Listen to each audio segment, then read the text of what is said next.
Здравейте, приятели на футбола! Днес в сайтовете topprognozi.bg и bulltit.com ще ви направя съпричастни с мачовете, които ще се играят тази вечер на Стария континент. Започвам с първия двубой, който ще е между съставите на Босна и Херцеговина и Гърция. Двата тима имат пълен актив от точки след първия кръг, като босненците победиха с 2-1 на Армения, а Гърция успяха да спечелят гостуването си на Лихтенщайн с 2-0. Сега и двата състава ще търсят пълен актив от точки преди паузата, която ще бъде 3 месеца, след което следват мачове чак юни месец.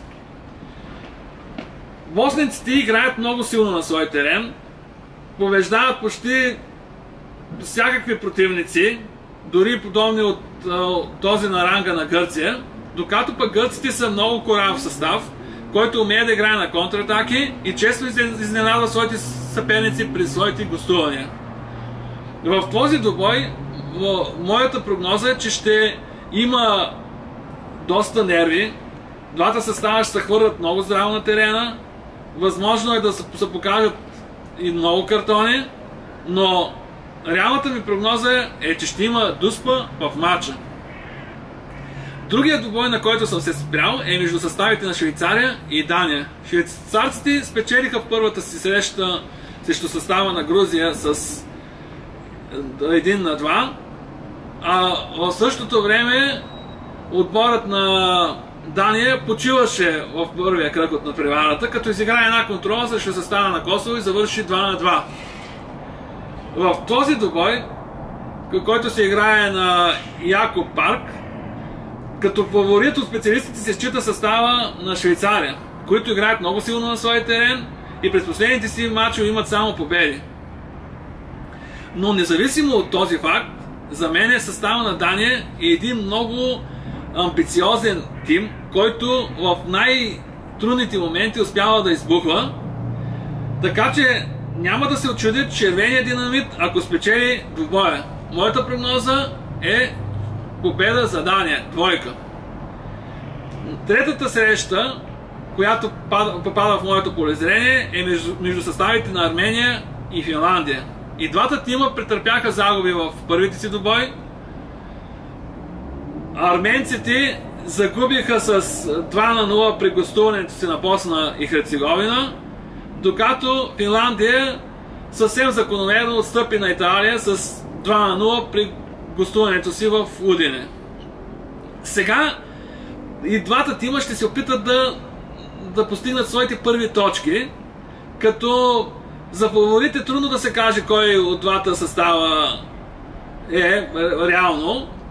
Така че в този матч очаквам също да има голям сблъсък по всички части на терена, също да има много нерви, двата тима да играят пестеливо, да не се рискува, което ме довежда до мисълта, че можете да заложите за да няма много голове в този двубой.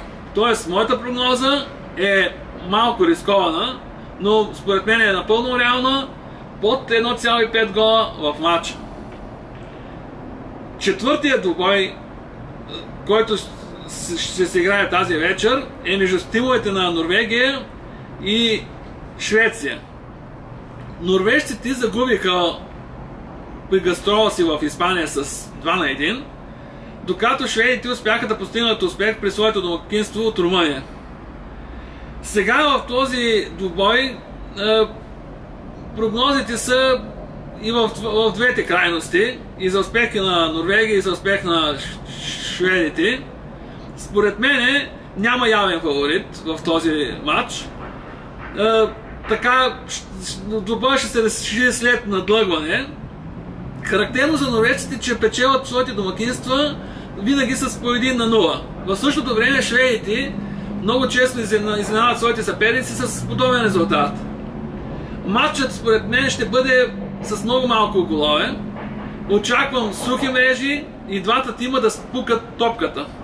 Така че двубоят според мен ще бъде под 1,5 гола в матча. И последният двубой, на който съм се успял е между съставите на Румъния и Фариорските острови. Румъния загубиха своят първи мач срещу силния състав на Швеция, докато Фариорските острови отстъпиха при гостуването си на Малта с 3-1. В този двубой е ясно, че румънците ще търсят изразителна победа, за да могат да останат в битката за класиране на европейско първенство. Докато Фариорските острови са си едно футболно джудже и особено след загубата си от Малта ще отидат с понижено самочувствие в Румъния.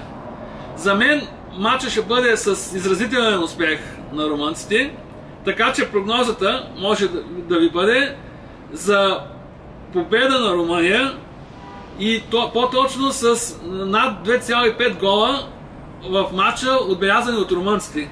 Както можете да заложите и на хендикап плюс 2 гола на Фариорските острови, т.е. Румъния да победи с 3 гола разлика и тогава бихте спечелили при един що годе добър коефициент. Благодаря ви за вниманието от мен, Данаил Кисов.